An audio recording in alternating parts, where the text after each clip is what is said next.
Hi guys, welcome back to my channel. So today I'll share with you all a boiled matar recipe, or you could also say Ghugari recipe, Fiji style. So in terms of ingredients, what I've got here is I've got 2.5 piala of matar. So this is dry matar, and what I've done is I've soaked it overnight. So I've put a bit of baking powder and I've soaked it overnight. Now you can soak it for more than a day as well. That's absolutely fine. Just make sure every day, if you've soaked it for more than a day, just make sure every day you keep going and changing the water just so that it doesn't start smelling, because matar does release gas as well.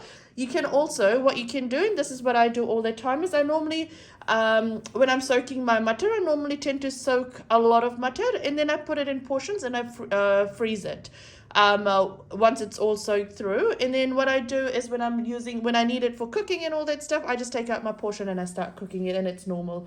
So we've got that there. We've got some oil that we'll be using for cooking. I've got garlic and chili here, which I've crushed thinly. So what I've got here is 5 cloves of garlic and about 3 chilies. Again, you can adjust that to your liking. If you like more garlic, you can add more garlic. If you like it more spicy, you could add more spice to that as well. We've then got some salt according to taste. So I've actually got a 1/2 teaspoon of salt here. Now a lot of people comment and ask me why my salt is pink. It's because I'm using Himalayan salt here. It honestly is just like any other salt, so you use whatever salt that you normally use. I've then got 1 onion that I've thinly sliced here, and so this is the sizes that I've got when I sliced it. And I've got about 3 sprigs of curry leaf here. I've then got 1.5 teaspoon of jeera, which is your cumin seed, and 1/2 teaspoon of mustard, which is your sarso there. So the other optional thing you can add to this is baking powder. So I'll be using baking powder. Again, this is optional.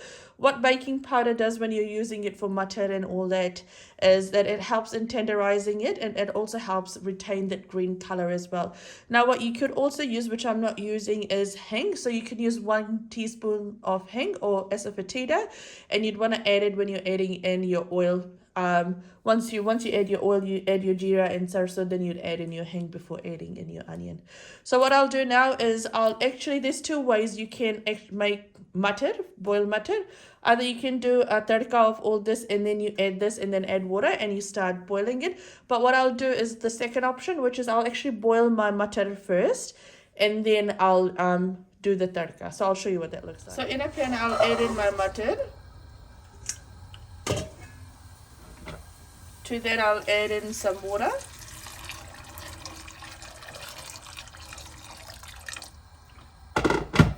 Now to this, I'll add in my salt. Now you need to be careful when you're adding salt to this, because you want to add enough to flavor this, and then when you're doing your tadka, you just want to add enough salt for your tadka, or else it'll get too salty. So for this, I'll use about 1 teaspoon of salt in here. And I'll also add in my baking powder to this as well. That's just so that it can help cook it as well. We'll give that all a nice mix. Now, if you have a pressure cooker, you can use pressure cooker and it'll speed up the process a little bit more. And we'll boil this now until it gets a bit soft. So this has been boiling for about 12 minutes now, and it's perfect consistency for me.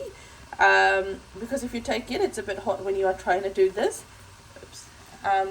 So when you do take it, it is really soft. Remember, this will still continue to cook when we do the tadka. So what I'll do is I'll now take this off the heat and drain this up.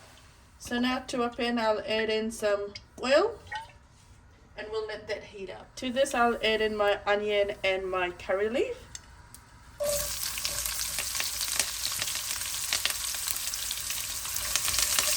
And we'll cook this until it gets translucent.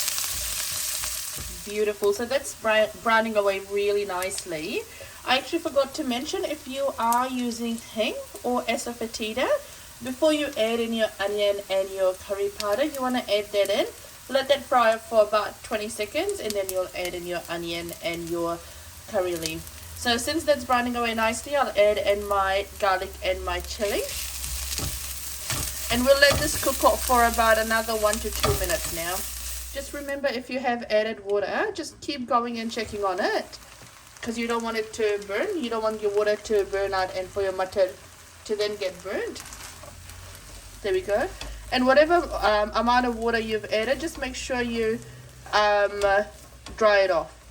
But this is done. Like if I go with the back of my spoon and if it breaks, I know it's done. There we go. That's breaking. Beautiful. And this is how I like it. Nice. That's how easy it is to make boiled matar. Here we go. That's all nicely served up. I've had a quick taste as well, and it's tasting really, really beautiful. Try this recipe at home and let me know how it turns out. Now, if you like my channel and if you like what I'm posting, feel free to like, share, and subscribe. And do let me know what else you want me to post. Take care, guys. Bye.